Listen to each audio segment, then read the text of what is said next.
তো বন্ধুরা আজকে সন্ধ্যেবেলার খুব একটি ইম্পর্টেন্ট আপডেট দিয়ে দেবো। তো চলুন দেখা যাক। এই যে বন্ধুরা আজকে সন্ধ্যেবেলার টোটাল এই যে আপডেটটা, এর মধ্যে একটা সিস্টেম লুকিয়ে আছে। সিস্টেমটা কি, সেদ্ধ ভাত হচ্ছে, তার মধ্যে দিয়েছি একটুখানি, আমি আপনাদের দেখাই।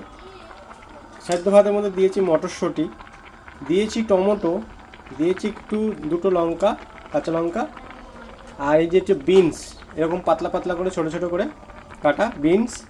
আর এর মধ্যে রয়েছে আবার এই যে দারচিনি, ছোটোখাটো ছোটোখাটো দুটো তিনটে দারচিনি।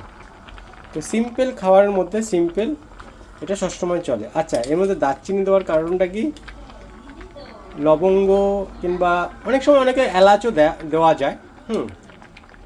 যে বিরিয়ানি ফ্রাইড রাইস বা কি ওর মধ্যেই যে খেতে হবে, ওর মধ্যেই দিতে হবে এমন কোনো মানে নেই। সাধারণত এরকম খাবার এই যে এটা দেওয়ার মানে হচ্ছে যে দারচিনিটা আমাদের দাঁতের যে ব্যাকটেরিয়া অনেকটা কিন্তু ক্লিয়ার করে। এই যে গরম মশলার যে পুরো প্যাকেটের মধ্যে যেসব জিনিসগুলো থাকে, এটা কিন্তু ব্যাকটেরিয়া, দাঁতের যে ব্যাকটেরিয়া কমাতে অনেক সাহায্য করে। যেটা আমরা ভাতে যদি দিই, হতে পারে আমাদের অনেক ব্যাকটেরিয়া দাঁতের মধ্যে খাওয়ার সময়তেই নষ্ট হয়ে যেতে পারে। এতে দাঁতটা অনেক আমাদের ভালো থাকতে পারে, যার জন্য এই যে দারচিনিটা দেওয়া হয়েছে। অনেক সময় যে লবঙ্গ, গোটা যে একটু ফুল ফুল টাইপের মতো লবঙ্গ, ওটাও ইউজ করা যেতে পারে।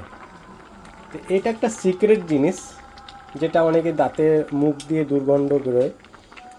তো এমন কোনো ব্যাপার নয় যে দাঁতই মাজতে হবে, দাঁতের ইয়ের থেকেই ইয়ে করতে হবে। খাওয়ার দাওয়ারের মধ্যেও অনেক সময় এগুলো ইউজ করলে পরে হ্যাঁ। কোনটা? ওই যে লবঙ্গ, এলাচ, এই লবঙ্গ, দারচিনি, তাহলে মুখ থেকে দুর্গন্ধটা বের হবে না। হ্যাঁ হ্যাঁ হ্যাঁ, আর ওটা যদি আমি ভাতেই যদি দিই তাহলে তো আরো ভালো হবে। ছোট্ট একটা সিক্রেট জিনিস। সবসময় ওষুধ পালা ভালো লাগে না, যার জন্য এরকম আরও অনেক কিছু আমাদের জানি আমরা, যেটা আমরা এখনও পর্যন্ত সোশ্যাল মিডিয়ায় শেয়ার করি না কিংবা করিনি।